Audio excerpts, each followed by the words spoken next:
There was one place where the mighty Roman Empire, famous for its roads, disciplined armies, and magnificent cities, stopped feeling invincible. It wasn't another empire. It wasn't a massive fortress. It was a forest. Think about that for a second. The Romans conquered much of Europe, North Africa, and the Middle East. They built roads, aqueducts, and monuments that still stand today. Yet whenever a Roman army approached a vast, unfamiliar forest, confidence quickly turned into caution. Why? Because a forest represented everything Rome wasn't. Rome depended on order. Straight lines.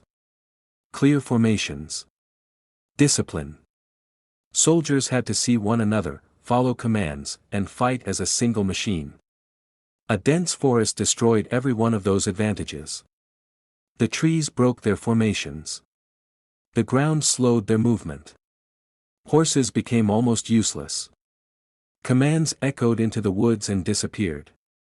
And every shadow could hide an enemy. The most dangerous part. The Germanic tribes knew those forests far better than the Romans ever could.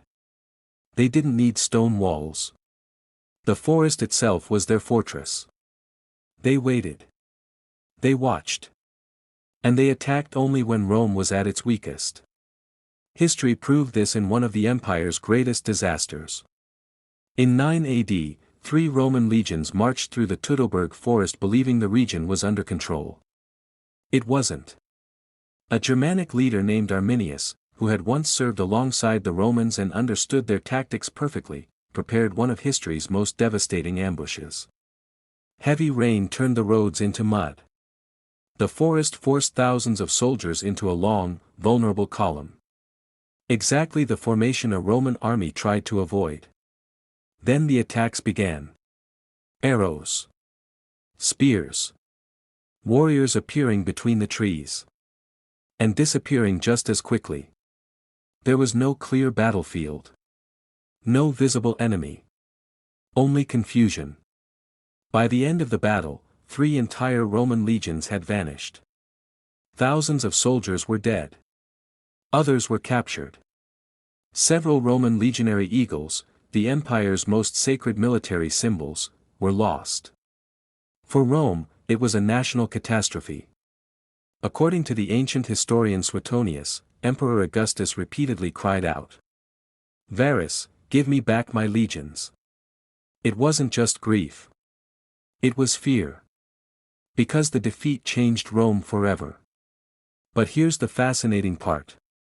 The Romans weren't only afraid of losing battles. They feared losing control. And a forest represented exactly that. A place where their maps became useless. Where their roads ended. Where Roman law meant absolutely nothing. Now imagine walking into one of those forests. Today, you might expect peace and silence. A Roman soldier expected uncertainty. The wind moved the branches. Animals made strange sounds in the darkness. Sunlight barely reached the ground. Every step could hide an ambush. It wasn't difficult to imagine spirits, monsters, or unseen enemies watching from behind the trees. And this wasn't just superstition. It was survival. Many European tribes considered forests sacred places. They held ceremonies there. Made important decisions. Honored their gods beneath ancient trees. To the Romans, who worshipped in organized temples and carefully planned cities, these places felt mysterious and deeply unsettling. Even Julius Caesar described enormous forests where entire tribes could disappear without leaving a trace. And if an entire army could disappear, what else could be hiding there? Picture yourself as a young Roman legionary. You've spent weeks marching. You've defeated cities. You've survived battles. Then suddenly the road disappears beneath thick mud. The sky grows dark. You can barely see a few feet ahead. A scream echoes through the trees. Then another. A fellow soldier falls beside you without ever seeing who attacked him. You try to regroup. You can't. All you see are trees. Endless trees. At that moment, you realize something terrifying.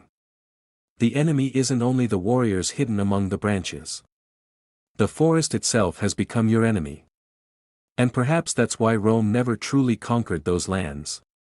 Forests weren't simply landscapes. They were weapons. Natural fortresses. Silent allies that transformed the greatest military power on earth into frightened men lost in the darkness. History reminds us of something that is still true today. The strongest civilizations don't always fall to stronger enemies. Sometimes, all it takes is entering a place where their rules no longer apply.